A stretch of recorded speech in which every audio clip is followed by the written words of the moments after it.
बिस्मिल्लाहिर्रहमानिर्रहीम, अस्सलाम वालेकुम नाज़रीन। मैं हूं आपकी मेज़बान अलीशा शहजाद और आप देख रहे हैं प्रोग्राम क्राइम फाइल। डाकू अब छोटी छोटी वारदातें नहीं करते बल्कि ऐसी बड़ी वारदातें करते हैं कि पूरा इलाका खौफजदा हो जाता है। पुलिस मुतहर्रिक हो जाती है मगर डाकू चकमा देते हैं और अगली बड़ी वारदात के लिए रैकी शुरू कर देते हैं। अब तो खौफ इस कदर बढ़ चुका है कि शहरियों की जिंदगियां भी खतरे में हैं। जो तफ्तीशी अफसर हैं इस सारे मुकदमे के, उनसे बात कर लेते हैं। सर बताएं कि किस तरह इनको ढूंढा गया। बहुत ही ये ख़तरनाक मुलजिम थे, कैसे इनको ढूंढा? आप जो है वो बराह रास्त जो है वो इस केस को देख रहे थे। हमने इनको मुलजमान को जो टेक्निकल जो तफ्तीश है उसके ज़रिए, टेक्नोलॉजी के ज़रिए इनको ट्रेस भी किया, इनको गिरफ़्तार भी किया। ये मुलजमान बहुत शातिर थे, ये अपनी लोकेशन वगैरह चेंज करते रहते थे। फिर इनका हमने मुकम्मल सारा CDR और इनकी लोकेशन वगैरह लेकर इनको हमने अरेस्ट किया। ये बताएं कि ये किन किन शहरों में जाके पनाह लेते रहे और बिलाहर किस शहर से इनको गिरफ़्तार किया गया? ये मुलजमान जो लाहौर के रहने वाले थे दोनों, एक बदामी बाग का था और एक हंजरवाल का था। ये शरकपुर, शेखुपुरा और फैसलाबाद में भी वारदातें करते रहे हैं। ये दौरान डकैती बंदे को मार देते थे। ये काफ़ी ख़तरनाक थे। ये अपनी इधर ही वारदातें करते थे और ये इधर ही इनकी लोकेशनें ज़्यादा आती थी, शरकपुर में, शेखुपुरा में और फैसलाबाद में और लाहौर में। ये भी बताएं कि इन्होंने कोई इससे पहले कितने मर्डर किए हैं, इन्होंने कोई तफ्तीश में क्या इंकशाफात किए थे? जो इनका प्रोफाइल है, ये 4-5 मर्डर कर चुके हैं। 397 की वारदात थी, दौरान डकैती ये इन्होंने बंदे मारे हुए थे। 5-6 मुकदमे थे और ये दोनों मुलजम एक दूसरे के मुकदमा वार भी थे। अच्छा, ये भी बताएं कि इनका कोई तीसरा मुलजम भी था, जो सुना है वो इनका साथी है, वो कहीं पे अभी भी रूपोश है? जी, इनके साथ जिस दिन इन्होंने वारदात की है, इनके साथ एक और बंदा भी था जिसने, जब वो टोल प्लाजे पे मौजूद था, जब उधर से उनकी गाड़ी मूव हुई है, उन्होंने इसको बताया है। वो बंदा अभी गिरफ़्तारी उसकी नहीं हुई, इंशाल्लाह उसकी गिरफ़्तारी भी जल्द होगी और आपको इंशाल्लाह बताएंगे उसके बारे में भी। वो मुलज़म जो है, तीसरा मुलज़म पाकिस्तान में ही है या पुलिस इतला के मुताबिक पाकिस्तान से बाहर है? अभी तक जो आप बताना चाहते हैं वो बता दें कि वो इस वक्त किधर है। वो मुलज़म अभी पाकिस्तान में नहीं है, उसको इंशाल्लाह हम इंटरपोल के ज़रिए ले आएंगे। जिस मुल्क में भी है हम उसको ले आएंगे। ठीक है। अच्छा, अभी ये भी इतलात आ रही हैं कि इनको आप रिकवरी के लिए ले जा रहे थे और इनके कुछ साथियों का भी कुछ इंकशाफ हुआ था, कुछ पुलिस ज़राए हमें बताते हैं। तो अभी ये पुलिस मुकाबले में हलाक हो चुके हैं, इसकी क्या तफसीलात हैं? ये जो है ग्रोह है, ये 5 रुकनी ग्रोह था। इसके साथी एक तो अभी वो बरूने मुल्क है, इसके दूसरे साथी थी वो भी इधर थे। जब उनको इसके बारे में पता चल गया ये गिरफ़्तार हो गए हैं, तो जब साथी गिरफ़्तार हो जाए तो दीगर मुलजमान के लिए बड़ा मुश्किल होता है उनको दूसरे अपने जो मामलात करने के लिए। इनको मैंने रिकवरी के लिए जब लेके जा रहे थे, शाम को हम इनको लेके गए थे, तो रास्ते में जब हम पहुँचे हैं तो वो जगह थोड़ी सी गुंजानबाद नहीं है। उधर इसके साथी आए हैं बाइक पे, मोटरसाइकिलों पर, और उन्होंने जिस तरह ये वारदात करते हैं, ये सीधी फायरिंग करते हैं। इन्होंने पुलिस पार्टी पर फायरिंग की और अपने साथियों को छुड़ा लिया।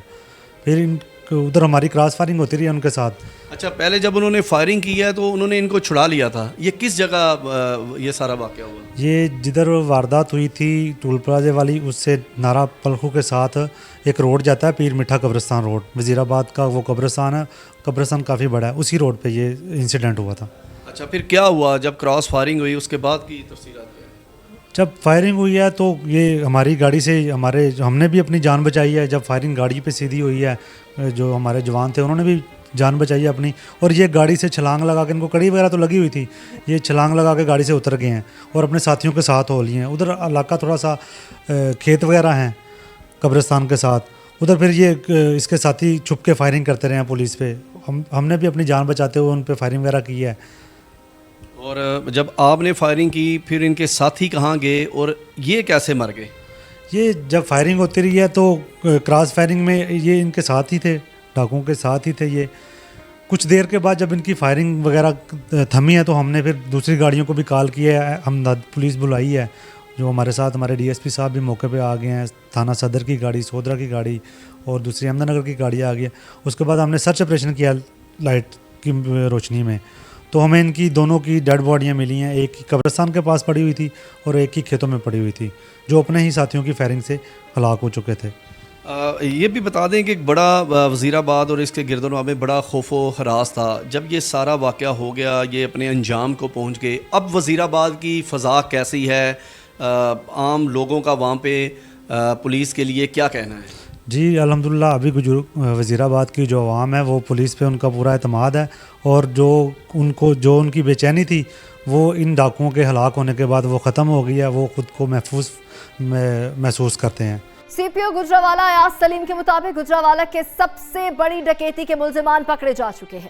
انہوں نے انتہائی شاطرانہ طریقے سے بینک کے کیش وین کی ریکی کی تھی. اس کا ماسٹر مائنڈ اس وقت دبئی میں ہے. اس نے اس کی ریکی کی اور اپنے ساتھیوں کے ساتھ مل کر وین لوٹنے کا منصوبہ بنایا تھا. 4 کروڑ کی ڈکیتی میں 3 ڈاکو تھے, مگر موقع پر ایک موٹر بائک پر 2 ڈاکو موجود تھے. ایک ڈاکو موٹر بائک چلا رہا تھا اور دوسرے نے گولیاں برسائیں اور 3 جانیں بھی لے لی. یہ ایک بہت بڑا چیلنج تھا, کیونکہ آپ کے سامنے ہے کہ گجرانوالہ پولیس نے ہمیشہ یہ ثابت کیا ہے کہ الحمدللہ کوئی بڑا چیلنج ایسا نہیں ہے جو ہم نے جس کے ساتھ ہم نبرد آزما نہیں ہوئے, جس کو ہم نے پھر کوئی ایسی بڑی واردات نہیں ہے جس کو بعد میں ٹریس آؤٹ نہیں کر لیا گیا. آپ نے 10 کروڑ والی وین کی واردات بھی دیکھی, آپ نے ایک house robbery D C colony کی تھی 4 کروڑ کی, اس کو بھی دیکھا. اس کے بعد ایک گینگ تھا جو 6-7 گھروں میں وارداتیں کرتا رہا تھا, ڈکیتیاں, ان کو بھی ہم نے ٹریس کیا اور ایک کنسیڈریبل ریکوری کی. اس کے بعد ابھی موسٹ ریسنٹلی ہمارے پتلے علی میں اور وانڈو میں اور باقی جگہوں پہ ایک گینگ نے آ کے وارداتیں کی, اور اس میں انفارچونیٹلی ہمارا ایک سی آئی اے کا ہمارا افسر تھا, کانسٹیبل تھا, جس کے گھر میں بھی واردات ہوئی اور اس کو شہید کیا. ملزمان نے انتہائی دردناک طریقے سے کیش وین کو لوٹا, ٹول پلازے پر گولیاں چلائیں, پولیس اہلکاروں کو بھی شہید کیا اور اس کے بعد وہ فرار ہوئے. ان کی سی سی ٹی وی فوٹیجز بھی دیکھی جا سکتی ہیں کہ کس طرح موٹر بائک پر فرار ہونے والے ڈاکو کبھی بس سے ٹکراتے ہیں, کبھی رکشہ سے. ڈاکو بدحواس ہو چکے تھے, کیش ان کے پاس تھا. پولیس اہلکاروں کی لاشیں ٹول پلازے پر موجود تھیں. شہر میں خوف کا عالم تھا. پولیس نے ملزمان پکڑ لیے ہیں. کچھ کیش ریکور ہو چکا ہے, کچھ ریکور ہونا باقی ہے. پولیس افسران نے انتہائی ذمہ داری سے ڈاکوں کا سراغ لگایا ہے. ماسٹر مائنڈ بھی جلد پولیس کی حراست میں آ جائے گا. ان ڈاکوں کو سزا ملے گی تو ہی شہر میں سے خوف کی فضا ختم ہو سکے گی. یہاں وقت ہے کمرشل بریک کا. Stay with us. خوشامدید. زمین کے تنازع اکثر جان لیوا ہوتے ہیں. زمین کے تنازع پر اپنے بھی پرائے ہو جاتے ہیں. ایک ساتھ پلے بڑے بہن بھائی کے دل جب بدلتے ہیں تو وہ زمین کے بٹوارے کے ساتھ ہی ایک دوسرے سے بھی جدا ہو جاتے ہیں. کئی بار تو ایسا بھی ہوتا ہے کہ زمین کی خاطر بھائی بہنوں سے لا تعلقی کر لیتے ہیں یا بہنوں پر دباؤ ڈال کر زمین اپنے نام کروا لیتے ہیں. جو بہن زمین بھائی کے نام نہ کرے اس کا انجام انتہائی بھیانک ہوتا ہے. فیض آباد میں بھائی جلاد بن گیا. زمین کے ٹکڑے کی خاطر بھائی نے اپنی ہی بہن پر مظالم ڈھانے شروع کر دیے. 2 بار بہن کی طلاق بھی کروائی کیونکہ بہن نے بھائی کو زمین دینے سے انکار کیا تھا. بھائی بہنوں کے محافظ ہوتے ہیں, مگر یہاں سفاق بھائی نے کرائے کے قاتل کے ذریعے اپنی بہن کو قتل کروایا. بی بی دی ਕਿਹੜੀ ਬੀਬੀ ਨਾਂ ਕੀ ਉਹਦਾ? ਉਹਦਾ ਨਾਂ ਦਾ ਨਹੀਂ ਪਤਾ ਜੀ. ਨਾਂ ਦਾ ਨਹੀਂ ਪਤਾ. ਜੀ ਤੇ ਕਾਹਤੋਂ ਕਤਲ ਕੀਤੀ ਤੁਸੀਂ? ਜੀ ਇਹ ਜ਼ਮੀਨ ਦੀ ਵਜ੍ਹਾ ਤੇ ਕਤਲ ਕੀਤੀ ਸਰ. ਠੀਕ ਹੈ. ਜੀ ਵਾਰਦਾਤ ਨਹੀਂ ਦੇ ਰਹੇ ਅੱਛਾ. ਆਪਣੀ ਮੇਰੀ ਠੀਕ ਹੈ. ਤੇ ਮਰਦੀ ਹੈ ਇਹ. ਠੀਕ ਹੈ. ਇਹ ਵਜ੍ਹਾ ਤੋਂ ਮੈਨੂੰ ਬਹੁਤ ਤੰਗ ਕਰ ਰਹੀ ਹੈ. ਠੀਕ ਹੈ. ਮੈਂ ਨਾਲ ਮੁਤਮਿਨ ਕੀਤਾ ਸਾਂ. ਠੀਕ ਹੈ. ਬਰਾਤ ਆ ਕੇ ਸੈਟਲ ਕਰ ਲਏ ਸਾਂ. ਠੀਕ ਹੈ. ਮੈਂ ਇਹਦਾ ਬੜਾ ਤਰਲਾ ਕੀਤਾ ਨਾ ਮਾਰੋ. ਠੀਕ ਹੈ. ਮਿਹਰਬਾਨੀ ਕਰੋ ਇਹਦੀ ਵਾਰਦਾਤ ਕਿਹੜੀ ਹੈ ਨਾ ਜੀ ਉਹ ਤੁਸੀਂ ਤਰਲੇ ਮੈਨੂੰ ਦਾ ਲੈ ਲਓ ਦੇ ਛੱਡ ਦਿਆ ਤੇ ਕਿ ਨਹੀਂ ਇਹ ਇੰਝ ਹੋਣਾ ਹੈ. ਨਹੀਂ ਤੇ ਤੁਸੀਂ ਤੁਹਾਡੀ ਉਹਦੇ ਨਾਲ ਕੋਈ ਦੁਸ਼ਮਣੀ ਨਹੀਂ ਸੀ, ਫਿਰ ਤੁਸੀਂ ਉਹਨੂੰ ਕਾਹਤੋਂ ਕਤਲ ਕੀਤਾ? ਕੋਈ ਪੈਸੇ ਲਿੱਤੇ ਜੇ? ਪੈਸੇ ਲਏ ਨੇ? ਜੀ 10,000 ਰੁਪਇਆ ਮੁਕਾਇਆ ਹੈ. ਠੀਕ ਹੈ. ਮਤਲਬ 3,000 ਦਿੱਤਾ, 4 ਲੱਖ ਮੁਕਾਇਆ ਅੱਛਾ. ਜੀ. ਲਿਆ ਨਹੀਂ ਹੈ ਅੱਛਾ. ਹਾਲੇ ਸਿਰ ਬਾਕੀ ਪੈਸੇ ਲੈਣੇ ਸਨ ਜੀ. ਬਾਕੀ ਪਤਾ ਨਹੀਂ ਦੇਣੇ ਜਾਂਦੇ ਇਸ ਦੇਣੇ ਉਹ ਨਹੀਂ, ਰੱਬ ਨੂੰ ਪਤਾ ਹੈ. ਤੇ ਤੈਨੂੰ ਖੂਆ ਜਿਸ ਤਰ੍ਹਾਂ ਕੀਤਾ ਜੀ ਤੇ ਤੈਨੂੰ ਉਸ ਟਾਈਮ ਤਰਸ ਨਹੀਂ ਆ ਕਿ ਮੈਂ ਇੱਕ ਬੀਬੀ ਨੂੰ ਲੱਗਾ ਮਾਰਨ? ਜੀ ਮੈਂ ਬੜਾ ਤਰਸ ਕੀਤਾ ਹੈ. ਇਹ ਕੋਲ ਹੀ ਆ ਜੀ. ਅੱਛਾ. ਜੀ ਮੈਨੇ ਆਖਿਆ ਮਾਫ ਕਰੋ ਜੀ. ਅੱਛਾ. ਅੱਲਾ ਰਾਜੀ ਨਹੀਂ ਹੁੰਦਾ. ਠੀਕ ਹੈ. ਸਾਡੀਆਂ ਹੀ ਧੀਆਂ ਭੈਣਾਂ ਹਨ. ਠੀਕ ਹੈ. ਐਸੇ ਕਿ ਨਹੀਂ ਵਾਲਾ ਦਾਤ ਕਰੀ ਨਾ ਮੇਰੀ ਠੀਕ ਹੈ. ਉਹ ਨਹੀਂ ਦੇ ਰਹੀ ਹੈ ਅੱਛਾ. ਜੀ. ਤੇ ਇਹ ਜਿਸ ਤਰ੍ਹਾਂ ਕਤਲ ਕੀਤਾ ਨਾ ਤੇਰੇ ਨਾਲ ਸ਼ਾਮਲ ਸੀ? ਇਹ ਲਾ ਸੰਭਲ ਬਿਲਕੁਲ. ਠੀਕ ਹੈ. ਇਹਨੇ ਕਹਿੰਦੇ ਕਿ ਤੇ ਇਹਦੇ ਭਾਈ ਜਿਹੜਾ ਭਾਈ ਇਹਦਾ ਇਹਨਾਂ ਦੀ ਲੱਤਾਂ ਫੜੀਆਂ, ਤੂੰ ਸਿਰ 'ਚ ਫੈਰ ਮਾਰਿਆ, ਗੱਲ ਠੀਕ ਹੈ?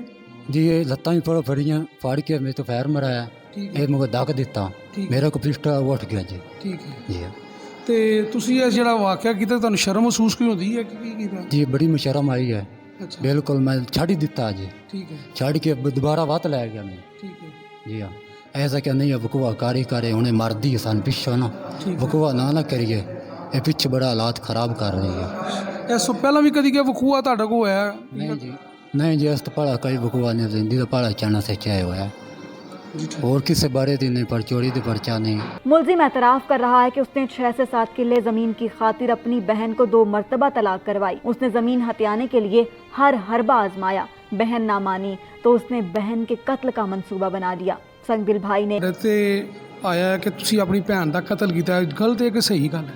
ਜੀ ਜੀ ਕੀਤਾ ਹੈ। 2 ਜੱਗ ਵਿਵਾਹੀ ਸੀ ਜੀ। ਪਹਿਲੇ ਵੀ ਜ਼ਮੀਨ ਦਾ ਲਾਲਚ ਸੀ, ਝੂਠ ਨਹੀਂ ਸੀ ਮਾਰਨਾ, ਪਿਛਲਿਆਂ ਵੀ ਕੀਤਾ ਸੀ ਜ਼ਮੀਨ ਦਾ ਲਾਲਚ, ਤੇ ਇਸ ਵਜ੍ਹਾ ਤੋਂ ਕਰਕੇ ਜੀ ਅਸੀਂ ਵਿੱਚ ਮੜੋ ਔਰ ਗਲਤੀਆਂ ਮਲਤੀਆਂ ਉਸ ਵੀ ਦੇਰ ਕੀਤੀਆਂ ਸੀ ਕੁੜੀ ਵੀ ਜੀ। ਤੇ ਆਖਰੀ ਟਾਈਮ ਤੇ ਪਤਾ ਚੱਲਿਆ ਕਿ ਉਹ ਤੁਹਾਨੂੰ ਕਹਿੰਦੀ ਸੀ ਮੈਂ ਤੁਹਾਨੂੰ ਜਾਇਦਾਦ ਵੀ ਦੇ ਦੇਣੀ ਆ, ਮੈਨੂੰ ਮਾਰਨਾ ਤੇ ਮੈਂ ਤੈਨੂੰ ਹਰ ਦੇ ਦੇ, ਤੁਸੀਂ ਉਹਨੂੰ ਕਿਹਾ ਕਿ ਨਹੀਂ ਤੂੰ ਹਰ ਉਹਨਾਂ ਝੂਠ ਬੋਲਿਆ, ਗੱਲ ਠੀਕ ਹੈ? ਹਾਂ ਜੀ ਇਹ ਵੀ ਗੱਲ ਹੋਈ ਹੈ ਕਰੀ ਕੀ ਜੀ। ਗੱਲ ਕੀ ਹੋਈ ਸਰ?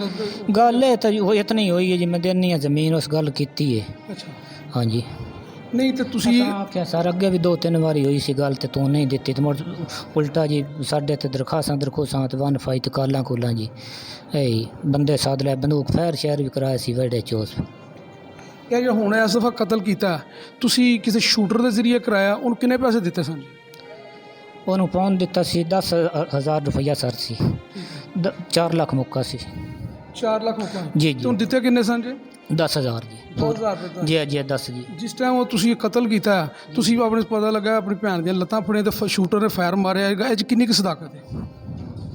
ਹਾਂਜੀ ਗੱਲ ਸੱਚ ਹੈ? ਹਾਂ ਜੀ ਸੱਚ ਹੀ। ਮਤਲਬ ਅਬ ਦੱਸ ਨਾ ਕੀ ਸੱਚ, ਕੀ ਗੱਲ ਕੀ ਹੋਈ, ਕੀ ਸੀ? ਇਹ ਗੱਲ ਹੋਈ ਸੀ ਹੋਰ ਕੋਈ ਨਹੀਂ ਸੀ ਗੱਲ ਹੋਈ। ਕੁੜੀ ਆਖਿਆ ਮੈਂ 2 ਵਾਰੀ ਅੱਗੇ 3-4 ਵਾਰੀ ਅਸਾਂ ਆਖਿਆ ਸੀ ਠੀਕ ਹੈ ਤਾਂ ਉਸ ਨਹੀਂ ਦਿੱਤੀ ਸੀ, ਅਸਾਂ ਮਾਰ ਛੱਡਿਆ ਜੀ ਕੌੜੇ 'ਚ। ਤੇ ਜਾਇਦਾਦ ਕਿੰਨੀ ਸੀ ਤੇਰੀ ਭੈਣ ਦੇ ਨਾਲ?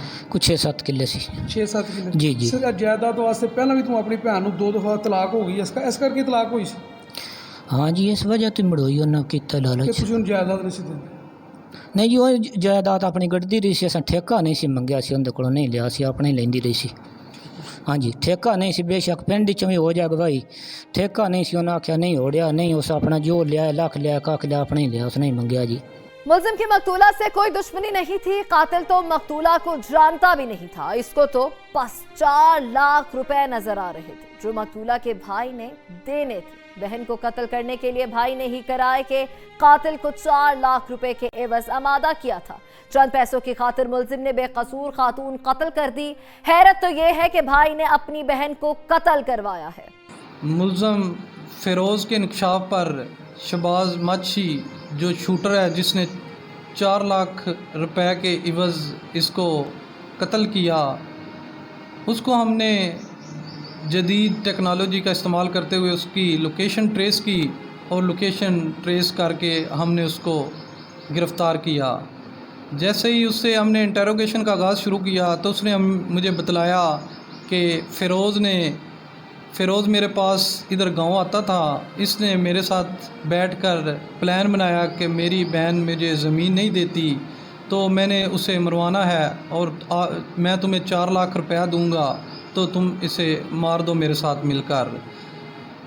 फिर फादी माछी ने ये इकरार किया कि मैंने 10,000 रुपया इससे रिसीव कर लिया था और बाकी पैसे बाद में इसने मुझे अदा करने थे, तो मैंने इसके साथ मिलकर मकतूला ज़ैदा बीबी को मारा है।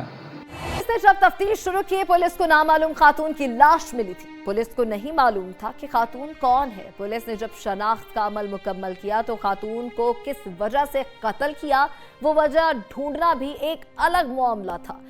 गांव वालों ने बताया कि खातून का भाई भी लापता है। पुलिस को भाई पर शक हुआ, जदीद टेक्नोलॉजी का सहारा लिया गया, खातून के भाई को पकड़ा तो मालूम हुआ कि इस वक्त एक और शख्स भी ड्राइव वकुआ पर था। पुलिस ने जब भाई से पूछताछ की तो सारी कहानी सामने आ गई। भाई ने 4 लाख रुपए पर किराए का कातिल हायर किया था। इसने किराए के कातिल के साथ मिलकर बहन को कत्ल किया। मुल्जिमान गिरफ्तार हो चुके हैं। पुलिस मुल्जिमान को सख्त सजा देगी तो इंसाफ के तकाजे पूरे हो सकेंगे। यहाँ वक्त हुआ ब्रेक का। Stay with us. प्रोग्राम में एक बार फिर आपको खुशामदीद कहेंगे। गांव में जहां भाईचारे की मिसालें मौजूद हैं, सादगी और मिल बैठकर मसाइल हल करने की ऐसी मिसालें नजर आती हैं कि दिल मोह लेती हैं। खुशी गमी में पूरा गांव इकट्ठा हो जाता है। वहीं पर छोटी छोटी बातों पर गांव में मोहब्बत की जगह नफरत भी परवान चढ़ती है। छोटी छोटी बातों पर पंचायत लगती है, कत्ल गारत तक भी नौबत पहुंच जाती है। साल में जुल्म की ऐसी कहानी सामने आई जिसने हंसते बसते घरों में नफरत के बीज बो दिए। एक गांव 2 ग्रुपों में बढ़ चुका है। गांव के लोग एक दूसरे के खून के प्यासे हो चुके हैं। सितम तो ये है कि बात का बतंगड़ बनाया गया। छोटी सी बात पर जहां मामला सुलह के लिए गया था, वहीं पर सुलह के बजाय दुश्मनी और कत्लो गारत का सिलसिला शुरू कर दिया गया। बाबा जी की नाम है ਤੁਹਾਡਾ? मेरा नाम शहर मुंबई। अच्छा, क्या वाकया क्या हुआ था आपके? वाकया सही तू जनतर ले होया सूथे गया अगे मुंह मारी हुई है उस तो मोहर किसके साथ? कंबोआ नाल नासिर नाल। अच्छा, एक दूए नाल कुलियां कुराड़ियां कीतियां ने मोड़ थाने ते बुलाया गया है। उन्हें दरखास्त दी है, असां दरखास्त दी है। इकबाल दे बच्चों नूं मारिया है नासिर। भाई मेरा उजाड़ा कीता ने, उजाड़ा था ही कोई ना, एवें उस मार दिता। इकबाल गया है, उस ते उन्हां दी मुंह मारी हुई है, एक दूए धक्के मुक्के मारे ने। उस तो बाद उस थाने च बुला लिया। थाने च बुलावन उस आख्या थाने तो बाहर निकल के हुण मैनूं भी खाए। ये किसने कहा? ये नासिर ने कहा तो यासिर भाई थाने तो हुण अज सियाल बाहर निकलते भी खान पता लग वैंदा कि हुंदा इन्हां दा मरदिया इन्हां दी दा पता लग वई सी। उस तो बाद उत्थे मोड़ पंचायत बन गई है। इत्थे पंचायत ते असां नहीं गए, उन्हां दा मिशन हो रहा है लड़न दा। जेड़े बंदे गए उन्हां आख्या भाई तुसां ना आओ, इन्हां दा मिशन हो रहा। उस तो बाद असां नहीं गए। वो रात गुजरी है, दूई राती मेरा पोतरा योड़ लई बैठा है, उत्थे वो कतल हो वैंदा। अच्छा, हाँ, फिर उसके बाद आप पुलिस के पास गए? आप पुलिस के बाद वही रहे हैं। साड़ी पुलिस का ही नहीं पैरवी की थी।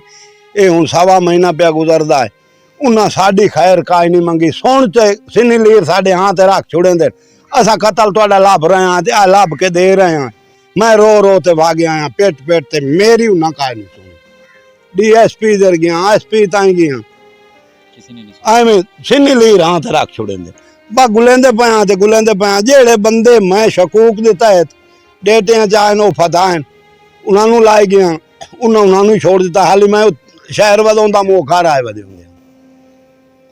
ब्लाइंड मर्डर है यानी कि हाँ, पुलिस ने अभी तक ना ना उन्हें राज पैसा खा दिखा ना मेरी का नहीं सुनी। अब आपका मुतालबा है क्या? मेरा मुतालबा तो मैनू हक ते अपना मैनू पोत्र दा कातिल गोल दे।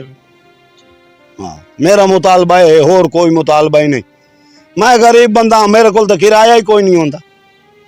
मैं अपे नहीं सकता। निक्के निक्के बच्चे नो दे, मैं बच्चे संभाला के उन्होंने पीछे बना।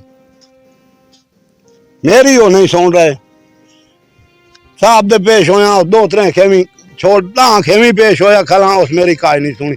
इो मेरे सिने हाथ 2 दिन दी टाइम दे, 2 दिन दा टाइम दे, 2 दिन दा टाइम लेंदे लेंदे हाली डेटे हमदे पन। जेड़े डेटे का शाम दी है ओ कोई नहीं अमल बरामद करें। इनकी किसी के साथ कोई लड़ाई झगड़ा कोई तनाज़ा? जी नासिर कंबो ते अपना यासिर कंबो। अच्छा, उन्हां नाल 5 तरीक दे उत्ते थाने पंचायत आई पई, सानू बुलाया गया, मैं ही नाल गया। उत्थे कोई 40 तो 50 बंदा उन्हें सद्दे होया। कोई तफ्शीश नहीं हुई, कोई थाने वाले सान नहीं सद्दिया। मुंशी तो कॉल करवाई है जी तो करवाई है जी। उस तो बाद असां उत्थे गए हैं, उन्हें आख्या जी असां तो लड़ना है, असां पंचायत तई ते तफ्शीश तो है ही कोई ना, शामले तफ्शीश तो असां लड़ना है जी। इन्होंने थाने तो बाहर निकल के तो भी खावन सानू सियाल, असां तो लड़ना है। साढ़े 1-2 बंदे भाई आन साढ़े नाल मौजूद, वो गए भी यार लड़ाई चंगी कोई नहीं, आप बह के उत्थे डेरे ते मुका लेने। उन्हें आख्या नहीं जी असां इत्थों थाने तो बाहर ही नहीं निकलन देवना, असां तो लड़ना है। उस तो बाद जी फिर कोई लोग आ गए काफ़ी वही मौजूद, उन्हें समझाया। असां ही बंदे कोई बुला लाए भाई साढ़े नाल ते लड़दे ने, सब बंदे ही 5 जैसे 4-5 जैसे। अच्छा, उस तो बाद उन्हें टाइम बना लिया भी डेरे ते भरें कर लेने। उत्थे भरें दे विच उन्हें वातू है बंदे 50-60 बंदा साध लिया। अच्छा, उनदे विच असां ना गए, साढ़े कुछ शबाब गए। उन्हें आख्या यार उन्होंने तो प्रोग्राम ही हो रहे पिया भी भरें पंचायत होंदी है, वडेरे मौजूद बंदे होंदे वो तो यानी कि छूअर लई वदन लड़न वास्ते, ते आपां उत्थे नहीं जांदे। असां आख्या ठीक है जी नहीं वहिंदे। उस तो 1 दिन अगला गुजरिया जी। दूसरी गांव का पंचायती सुलह करवाने की हर मुमकिन कोशिश कर चुका है। इसके मुताबिक मामला छोटी सी बात से शुरू हुआ था, मगर अब तो महज अना का मसला बन चुका है। एक पार्टी दूसरी पार्टी के खून की प्यासी है। एक फैमिली दूसरे ग्रुप को मुआफी इसी सूरत पर देगी जब वो इनके डेरे पर आकर नाक रगड़ेगा, मगर पहला ग्रुप जानता है कि दूसरी फैमिली उनको कत्ल कर देने के लिए जाल बिछा रही है। क्या कर रही है पुलिस? बिल्कुल कुछ नहीं कर रही जी। ਅਸੀਂ ਜਾ ਰਹੇ ਹਾਂ ਜੀ, ਸਾਨੂੰ ਨਿਤ ਧੱਕੇ ਦੇ ਰਹੇ ਨੇ ਜੀ। ਕਦੀ ਕਹਿੰਦੇ ਨੇ ਚੋਰਾ ਮਾਰਿਆ ਜੀ, ਜਿਹੜੇ ਅਸਲ ਸਾਡੇ ਮੁਜਰਮ ਨੇ ਅਸੀਂ ਉਹਨਾਂ ਨੂੰ ਦੱਸਿਆ, ਇੱਕ ਦਫਾ ਅਸੀਂ ਦੱਸਿਆ, ਉਹਨਾਂ ਨੇ ਰੇਟ ਮਾਰੀ। ਉਸ ਤੋਂ ਬਾਅਦ ਉਹਨਾਂ ਨੇ ਉਹਨਾਂ ਨਾਲ ਸੈਟਅਪ ਆਪਣਾ ਕਰ ਲਿਆ ਜੀ। ਉਸ ਤੋਂ ਬਾਅਦ ਨਾ ਅਸੀਂ ਜਦੋਂ ਹੀ ਜਾਂਦੇ ਹਾਂ ਜੀ, ਉਹ ਆਂਦੇ ਨੇ ਜੀ ਇਹ ਕਾਤਲ ਨਹੀਂ ਹਨ ਜੀ। ਇਹਨਾਂ ਨੂੰ ਕਿਸ ਤਰ੍ਹਾਂ ਪਤਾ ਜੀ ਇਹ ਸਾਡੇ ਕਾਤਲ ਨਹੀਂ ਹਨ ਜੀ? ਸਾਨੂੰ 2-3 ਦਿਨ ਪਹਿਲੇ ਉਹਨਾਂ ਨੇ ਧਮਕੀ ਦਿੱਤੀ ਹੈ ਜੀ। ਸਾਨੂੰ ਉਹਨਾਂ ਨੇ ਥਾਣੇ ਬੁਲਾਇਆ, ਗਲਤ ਬਿਆਨੀ ਕਰਕੇ ਉਹਨਾਂ ਨੇ ਬੁਲਾਇਆ। ਜਦੋਂ ਅਸੀਂ ਥਾਣੇ ਚਲੇ ਗਏ, SHO ਵੀ ਬਾਹਰ ਚਲਾ ਗਿਆ, ਤਸ਼ੀਸ਼ ਵੀ ਬਾਹਰ ਚਲਾ ਗਿਆ। ਉਹ ਸਾਨੂੰ ਕਹਿੰਦੇ ਨੇ ਥਾਣੇ 'ਚੋਂ ਸਾਨੂੰ ਬਾਹਰ ਨਿਕਲ ਕੇ ਵਿਖਾਓ, ਤੁਹਾਡੀ ਕੀ ਜ਼ਰੂਰਤ ਹੈ, ਅਸੀਂ ਤੁਹਾਡੇ ਨਾਲ ਅੱਜ ਮੁੱਕ ਲਾਂਗੇ। ਜਦੋਂ ਇਹ ਫਿਰ 2-4 ਭਾਈ ਹੋਰ ਗਏ ਨੇ, ਉਹਨਾਂ ਨੇ ਗੱਲ ਕੀਤੀ ਹੈ। ਉਹਨੇ ਆਖਿਆ ਤੁਸੀਂ ਸਾਈਡ 'ਤੇ ਹੋ ਜਾਓ, ਤੁਸੀਂ ਇਹਨਾਂ ਨਾਲ ਕੀ ਲੈਣ ਆਏ ਹੋ, ਅਸੀਂ ਅੱਜ ਇਹਨਾਂ ਨਾਲ ਮੁੱਕਣਾ। ਜਦੋਂ ਇਹ ਗੱਲ ਚੱਲਦੀ ਰਹੀ ਹੈ ਜੀ, ਅਸੀਂ ਵੀ 2-3 ਭਾਈ ਅਸੀਂ ਆਪਣੇ ਬੁਲਾ ਰਹੇ ਨੇ। ਜਦੋਂ ਭਾਈ ਰਿਆਜ਼ ਸਾਹਿਬ ਨੇ ਗਏ ਨੇ, ਉਹਨਾਂ ਨੇ ਗੱਲ ਕੀਤੀ ਹੈ। ਫਿਰ ਉਹਨਾਂ ਨੇ ਅੱਧਾ ਘੰਟਾ ਬਾਅਦ ਕਿਹਾ ਜੀ ਕੱਲ ਅਸੀਂ ਨਾ ਜਾ ਕੇ ਨਾ ਉੱਥੇ ਆਪਣੇ ਡੇਰੇ 'ਤੇ ਜਿਹੜਾ ਨਹੀਂ ਜੀ ਤੁਹਾਡੇ ਨਾਲ ਬਹਿ ਕੇ ਗੱਲਾਂ ਕਰ ਲੈਂਦੇ ਜੀ, ਜੋ ਝੂਠੋ ਸੀ ਉਹ ਮਾਫੀ ਮੰਗ ਸੀ। ਦੂਸਰੇ ਦਿਨ ਨਾ ਇਹਨਾਂ ਨੇ ਮਲਕ ਸਾਹਿਬ ਨੂੰ ਫੋਨ ਕਰ ਦਿੱਤਾ ਜੀ ਸਾਡੇ ਕੋਲ ਅੱਜ ਟਾਈਮ ਨਹੀਂ ਜੀ, ਸਾਡੇ ਮਹਿਮਾਨ ਨਾ ਆਉਣਾ ਸੀ, ਸਾਡੇ ਮਹਿਮਾਨ ਨਹੀਂ ਆਏ। ਜਦੋਂ ਦੂਸਰਾ ਦਿਨ ਗੁਜ਼ਰ ਗਿਆ, ਤੀਸਰਾ ਦਿਨ ਜਦੋਂ ਆਇਆ ਨਾ, ਫਿਰ ਉਹਨਾਂ ਨੇ 40-45 ਬੰਦਾ ਬਾਹਰ ਦੇ ਇਲਾਕੇ ਦਾ ਮੰਗਾ ਲਿਆ ਜੀ। ਸਾਡੇ ਇਲਾਕੇ ਦੇ ਸਾਡੇ ਵਸੇਬ ਦੇ ਬੰਦੇ ਨਹੀਂ ਜੀ। ਹਾਂਜੀ, ਜਦੋਂ 555 ਗਰੁੱਪ ਦੇ ਮੁੰਡੇ ਨੇ ਜਦੋਂ ਉੱਥੇ ਡੇਰੇ 'ਤੇ ਉਹਨਾਂ ਬੁਲਾ ਲਏ ਨੇ ਨਾ, ਸਾਡਾ ਬਾਈ ਜੋ ਮੁਕਾਵਣ ਵਾਲਾ ਉੱਥੇ ਗਿਆ, ਇਸਨੇ ਉਹਨਾਂ ਨਾਲ ਗੱਲਬਾਤ ਕੀਤੀ ਹੈ ਜੀ ਬਾਈ ਮੈਂ ਤੁਹਾਡੀ ਕਰਵਾਉਣੀ ਸੀ ਸੁਲ੍ਹਾ, ਤੁਸੀਂ ਇਤਨੇ ਬੰਦੇ ਕਿਸ ਲਈ ਬੁਲਾ ਰਹੇ ਨੇ? ਉਹ ਕਹਿੰਦੇ ਨੇ ਜੀ ਅਸੀਂ ਬੁਲਾਏ ਨੇ ਤੇ ਵੀ ਤੁਹਾਨੂੰ ਕੀ ਇਤਰਾਜ਼ ਹੈ? ਸਕੇ ਜੀ ਅਸੀਂ ਬੁਲਾਏ ਨੇ। ਸਕੇ ਜੀ ਸੁਲ੍ਹਾ ਦਾ ਤਰੀਕਾਕਾਰ ਤਾਂ ਨਹੀਂ ਹੈ, ਤੁਹਾਨੂੰ ਤਰੀਕਾ ਤੁਹਾਡਾ ਮੈਨੂੰ ਸੁਲ੍ਹਾ ਦਾ ਨਜ਼ਰ ਨਹੀਂ ਆ ਰਿਹਾ, ਤੁਹਾਡਾ ਕੁਝ ਮੈਨੂੰ ਇਰਾਦੇ ਹੋਰ ਨਜ਼ਰ ਆ ਰਹੇ ਨੇ। ਜਦੋਂ ਬਾਈ ਨੇ ਇਹ ਗੱਲ ਕੀਤੀ ਨੇ, ਬਾਈ ਨੇ ਸਾਨੂੰ ਫੋਨ ਕਰ ਦਿੱਤਾ ਬਾਈ ਜੇ ਤੱਕ ਤੁਹਾਨੂੰ ਮੈਂ ਫੋਨ ਨਾ ਕਰਾਂ ਤੁਸੀਂ ਨਹੀਂ ਆਉਣਾ, ਇਹਨਾਂ ਦੇ ਇਰਾਦੇ ਸਹੀ ਕਹੀ ਨੇ। ਉਸ ਭਾਈ ਨਾਲ ਵੀ ਥੋੜ੍ਹੇ ਜਿਹੇ ਔਖੇ ਸੌਖੇ ਹੋਏ ਨੇ, ਬਾਈ ਤੂੰ ਬਿਹਤਰ ਇਸ ਮਾਮਲੇ ਤੋਂ ਦੂਰ ਹੋ ਜਾ, ਅਸੀਂ ਜਾਣੀਏ ਤੇ ਸਿਆਲ ਜਾਣੇ ਲੇਕਿਨ ਤੇਰੇ ਕੋਲ ਸੁਲ੍ਹਾ ਨਹੀਂ ਆਉਂਦੀ, ਅਸਾਂ ਆਪੇ ਜਿਹੜਾ ਨੇ ਇਹਨਾਂ ਦਾ ਬੰਦੋਬਸਤ ਕਰ ਲੈਂਦੇ ਹਾਂ ਜੀ। ਸਾਨੂੰ ਇੱਕ ਮਸ਼ੀਨ ਲਾਉਣੀ ਪੈ ਗਈ ਨਾ ਤੇ ਇਹਨਾਂ ਦੇ ਉੱਤੇ ਲਾ ਦਿਸਾਂ। ਪਹਿਲਾ ਨੰਬਰ ਹੈ ਸਾਡੇ ਸੌਦੀ ਵਾਲੇ ਪੈਸੇ ਨਹੀਂ ਮੁੱਕਦੇ। ਇੱਕ ਰਾਤ ਸਰ ਗੁਜ਼ਰੀ ਹੈ, ਦੂਸਰੀ ਰਾਤ ਸਾਡੇ ਭਾਈ ਦਾ ਮਾਡਲ ਹੋ ਗਈ ਹੈ ਜੀ। ਜਦੋਂ ਦੂਸਰੀ ਰਾਤ ਸਾਡੇ ਭਾਈ ਦਾ ਮਾਡਲ ਹੋ ਗਿਆ ਜੀ, ਅਸੀਂ ਹਸਪਤਾਲ ਚਲੇ ਗਏ ਹਾਂ QH। ਜਦੋਂ ਅਸੀਂ ਹਸਪਤਾਲ ਚਲੇ ਗਏ ਹਾਂ ਜੀ, ਉਹਨਾਂ ਦੇ ਬੰਦੇ ਸਾਡੇ ਵਿੱਚ ਫਿਰਦੇ ਸੀ। ਉਹਨਾਂ ਦੇ ਬੰਦੇ ਤਾਜ਼ੀ ਰਿਪੋਰਟ ਉਹਨਾਂ ਨੂੰ ਦੇ ਰਹੇ ਸੀ ਭਈ ਹੁਣ ਇੰਝ ਹੋ ਰਹੀ ਹੈ, ਹੁਣ ਤੁਹਾਡਾ ਨਾਂ ਕਰ ਰਹੇ ਨੇ। ਉਹਨਾਂ ਨੇ ਸਾਰਿਆਂ ਤੋਂ ਪਹਿਲੇ ਜੀ ਥਾਣਾ ਹੈਂਡਲ ਕੀਤਾ ਜੀ। ਜਦੋਂ ਉਹਨਾਂ ਨੇ ਥਾਣਾ ਹੈਂਡਲ ਕਰ ਲਿਆ ਨਾ ਜੀ, ਫਿਰ ਅਸੀਂ ਚਲੇ ਗਏ, FIR ਸਾਡੀ ਹੋ ਗਈ ਜੀ। ਅਸੀਂ FIR ਦਿੱਤੀ ਜੀ ਨਾਮਾਲੂਮ। ਸਾਨੂੰ ਨਾ ਜਦੋਂ ਅਸੀਂ ਨਾਮਾਲੂਮ FIR ਦੇ ਦਿੱਤੀ ਨਾ, ਅਸਾਂ ਕਿ ਜੀ ਇਹਨਾਂ ਨੂੰ ਤਸੱਲੀ ਆਪਣੇ ਦਿਲ ਦੀ ਕਰ ਲਵੇ ਜੀ, ਕੋਈ ਬੰਦਾ गलत ना चला जावे। ਜਦੋਂ खानेवाल के इलाके रियाज गेट के ऊपर आज से तकरीबन 1.25 माह पहले कत्ल होने वाला मकतूल इकबाल के कातिलों को पुलिस अभी तक जो है वो गिरफ़्तार नहीं कर सकी। मकतूल इकबाल के जो अहल खाना है वो सरापा एहतियाज बने हुए हैं। तो आइए आज की स्टोरी के अंदर हम आपको दिखाते हैं कि ये क्या कहते हैं, पुलिस ने अब तक जो है वो क्या कार्रवाई की है, पुलिस क्या कहती है और इनके अहल खाना क्या कहते हैं। आगे चल के आपको दिखाते हैं। खालिद साहब से मैं कटवा सुलह कराने वास्ते गए हो, जी, ਉੱਥੇ जी। ਤੁਸੀਂ ਕੀ ਦੇਖਿਆ ਹੈ? ਉੱਥੇ ਇਸੇ ਤਰ੍ਹਾਂ ਹਜੂਮ ਸੀ ਜਿਸ ਤਰ੍ਹਾਂ ਮਤਲਬ ਬੰਦੇ ਇਕੱਠੇ ਹੁੰਦੇ ਨੇ, ਇਕੱਠ ਸੀ ਉਹਨਾਂ ਦਾ। ਹਾਂਜੀ, ਕਾਫੀ ਲੋਕ ਸਨ, ਯੰਗ ਵੀ ਸਨ, ਬੁੱਢੇ ਵੀ ਸਨ। ਉੱਥੇ ਸੁਲਹ ਹੋਈ ਨਹੀਂ, ਸੁਲ੍ਹਾ ਨਹੀਂ ਹੋ ਸਕੀ। ਸੁਲ੍ਹਾ ਕੀ ਨਹੀਂ। ਵਜੂਹਾਤ ਕੀ ਬਣੀ? ਬਸ ਉਹ ਵਜੂਹਾਤ ਇਹ ਸੀ ਕਿ ਉਹ ਕਹਿੰਦੇ ਸਨ ਵੀ ਸਾਡੇ ਕੋਲ ਆ ਗਏ ਇੱਥੇ, ਮਤਲਬ ਕਿ ਸਾਡੇ ਡੇਰੇ ਤੇ ਮਾਫੀ ਮੰਗਣ। ਮਕਤੂਲ ਜਿਹੜਾ, ਹਾਂ ਮਕਤੂਲ। ਅੱਛਾ ਮਕਤੂਲ ਕੋਈ ਨਹੀਂ ਸੀ ਉੱਥੇ ਗਿਆ ਹੈ? ਨਹੀਂ, ਉਸ ਟਾਈਮ ਕੋਈ ਨਹੀਂ ਸੀ। ਉਸ ਟਾਈਮ ਤੇ ਅਸੀਂ ਮਤਲਬ ਕਿ ਜਿਹੜੇ ਪੰਚਾਇਤ ਦੇ ਵੀ ਲੋਕ ਆਏ ਸੀ, ਉਹ ਲੋਕ ਇਕੱਠੇ ਹੋ ਕੇ ਇਸ ਡੇਰੇ ਤੇ ਬੈਠੇ ਸੀ। ਇੱਥੋਂ ਫਿਰ ਇਹਨਾਂ ਨੇ ਕੋਸ਼ਿਸ਼ ਕੀਤੀ ਹੈ ਕਿ ਮਲਕ ਰਿਆਜ਼ ਹੈ ਸਾਡਾ, ਜੋ ਕਿ ਕਰੀਬੀ ਦੋਸਤ ਵੀ ਹੈ, ਉਹਦੇ ਥਰੂ ਅਸਲ ਤੇ ਸੁਲ੍ਹਾ ਹੋ ਰਹੀ ਸੀ, ਲੇਕਿਨ ਸੁਲ੍ਹਾ ਤੋਂ ਇਨਕਾਰੀ ਹੋ ਗਏ। ਉਹ ਬਾਜ਼ਿਸ ਆਣ ਕੇ ਸਾਡੇ ਕੋਲ ਇੱਥੇ ਆ ਕੇ ਉਹ ਮਾਫੀ ਮੰਗਣ।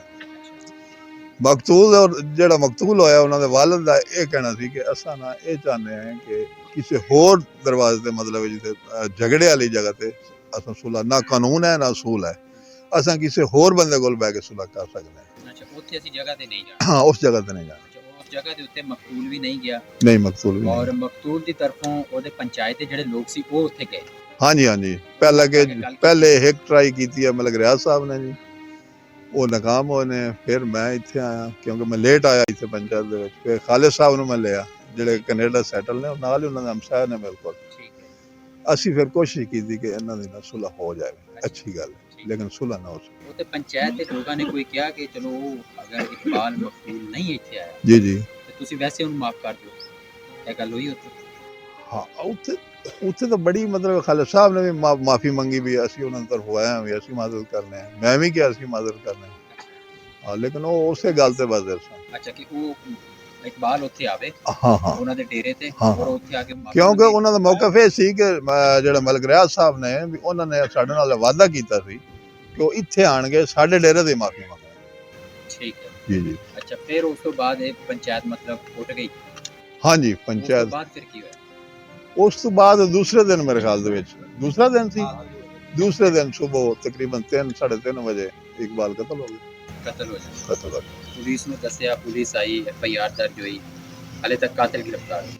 ਅਜੇ ਤੱਕ ਤੇ ਇਸ ਤਰ੍ਹਾਂ ਹੈ ਵੀ ਪੁਲਿਸ ਅਗਰ ਲੱਭਣਾ ਚਾਹੇ ਤਾਂ 1 ਘੰਟੇ ਦੇ ਵਿੱਚ ਚੀਜ਼ ਲੱਭ ਸਕਦੀ ਹੈ। ਪਾਕਿਸਤਾਨ ਦੀ ਪੁਲਿਸ ਹੈ, ਬਹੁਤ ਅੱਛੀ ਪੁਲਿਸ ਹੈ, लेकिन सानू कोई मतलब है नहीं मिल रहा।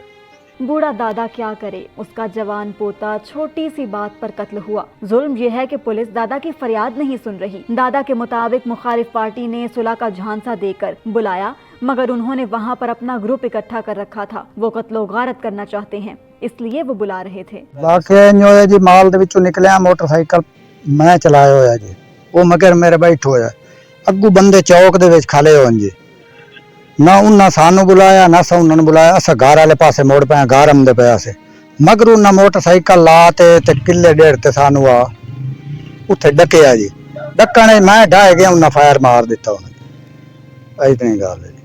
फिर उस तो बाद की होया?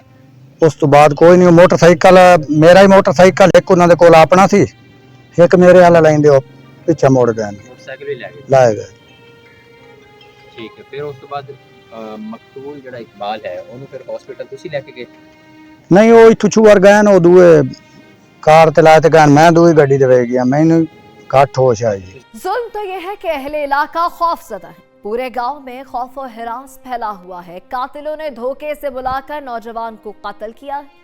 छोटी सी बात को अना का मसला बना लिया गया है। अब भी कातिल सुलह के लिए दबाव डाल रहे हैं। वर्षा के मुताबिक पुलिस उनकी सुनवाई नहीं कर रही। पुलिस मुल्जिमान के साथ मिली हुई है। 1.5 माह गुजर चुका है, पुलिस कातिलों को पकड़ने में नाकाम दिखाई दे रही है। पुलिस हुकाम अगर इंसाफ से काम लेंगे तो ही पूरे गांव में नफरत की आग को बुझा सकते हैं और कातिल को सजा दिलवा सकते हैं।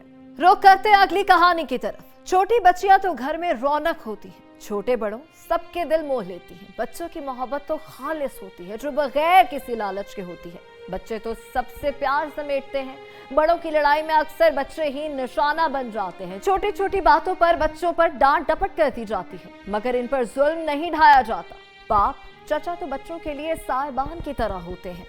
बरस की नन्ही बच्ची चचा के साथ खेलती थी। वो घर वालों की आंख का तारा थी। मासूम बच्ची घर में ही थी। सुबह जब घर वाले उठे तो शहजादी कहीं नजर न आई। घर वाले मासूम बच्ची को ढूंढ रहे थे। उन्हें नहीं मालूम था कि नन्ही फातिमा किसी हादसे का शिकार हो चुकी है। पहले थोड़ा बहुत लड़ते झगड़ते थे, उसके बाद इसका कोई हल नहीं, इकट्ठे रहते हैं, कोई ऐसा मसला नहीं था। यही सुबह फ़ोन किया है उन्होंने, भाई एक भतीजे ने, भाई मेरी बेटी गायब हो गई है। मैंने कहा कैसे हुई? कहता है भाई कुंडी भी नहीं खुली, कुछ भी नहीं हुआ और बेटी मेरी गायब हो गई है। तो इधर आए भाई उस जो फैसल था उसने उसकी बेटी को गला दबा के मार के उसको हौज़ी में डाल दिया है। अच्छा, तो उसे खुद ने रेसल वाले को कॉल किया, भाई हमारी भतीजी गायब हो गई है। अच्छा, मार के खुद कॉल किया? खुद कॉल किया है। वो कहते हैं भाई हमारी भतीजी गायब हो गई है, वो आप ऐसा करें कि हमें मदद करें हमारी। वो मदद के लिए आए हैं। कुछ देर के बाद जब उसको पकड़ा गया है तो उसने खुद बोला है भाई मैंने मार के उसे हौज़ी में गिरा दी है। चचा ने रेस्क्यू वालों को फोन किया था, वो भी अपनी भतीजी को ढूंढने का ड्रामा कर रहा था। कोई नहीं जानता था कि चचा ही भतीजी का कातिल है। चचा ने जुल्म की इंतहा कर दी थी। इसने मासूम बच्ची को गला दबाकर मार दिया और 25 फीट गहरे गटर में फेंक दिया था। आखिर चचा की नन्ही 3 बरस की भतीजी से क्या दुश्मनी थी? ज़ाहिर बात है, हमें तो दुख लगा है, मासूम बच्ची थी और खुदा खौफी होनी चाहिए मुसलमान के लिए। ये बहुत ही बरतनाक वाक़या है। माजी उसका पहले भी ऐसा था, महल्ले में भी उसकी चोरी चकारी की आदत थी और किसी के साथ इखलाक भी नहीं था। और वैसे भी इनके घरेलू झगड़े भी बहुत थे।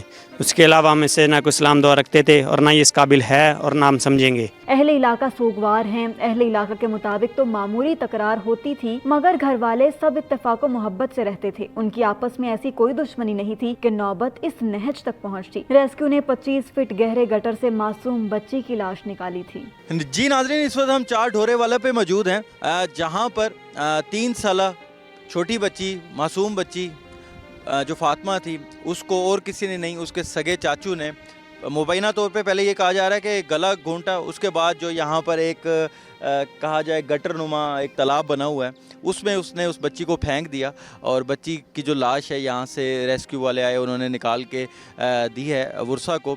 फैसल नामी ये शख्स था जिसको पुलिस ने गिरफ़्तार तो कर लिया है और यहाँ पर जो इस वक्त इलाके के अंदर हालात हैं वो काफ़ी सोगवार हैं। लोग बड़े गम की जो है यहाँ पर लोगों की जो एहसासात हैं। ज़ाहिरी बात है, एक छोटी मासूम बच्ची है जिसका कुछ भी लेना देना नहीं था और कहा जा रहा है कि जो फैसल है उसके अपने भाई से कुछ तल कलामी हुई और कुछ मामलात के ऊपर उसके कुछ चीज़ें चल रही थी, जिसकी वजह से जो है उसने ये इंतहाई कदम उठाया है। ये जनाब वो जगह है कि जहाँ पर जो है वो बच्ची को फेंक दिया गया और तकरीबन ये यहाँ से जो इसकी गहराई है वो 20 फुट तक लग रही है, इससे ज़्यादा होगी। और यहाँ पर उस बच्ची को जो है उसने मुबैना तौर पे गला दबाया, उसके बाद इसके अंदर फेंक दिया, जिसको रेस्क्यू की टीम ने आकर जो है वो निकाला है और अब जो है बच्ची की जो लाश है वो निश्तर अस्पताल मुंतकिल कर दी गई है, जहाँ पर पोस्टमार्टम हो रहा है। चचा ने मामूली सी बात पर अपनी छोटी सी भतीजी को कत्ल कर दिया। 3 बरस की नन्ही परी का तो कोई कसूर भी नहीं था। चचा ने सफाकियत की इंतहा कर दी थी। पुलिस मुलजिम को गिरफ्तार कर चुकी है। पुलिस मुलजिम को सजा दिलवाए ताकि फिर कोई ऐसी हरकत ना कर सके। यहाँ वक्त है ब्रेक का, हमारे साथ रहिएगा।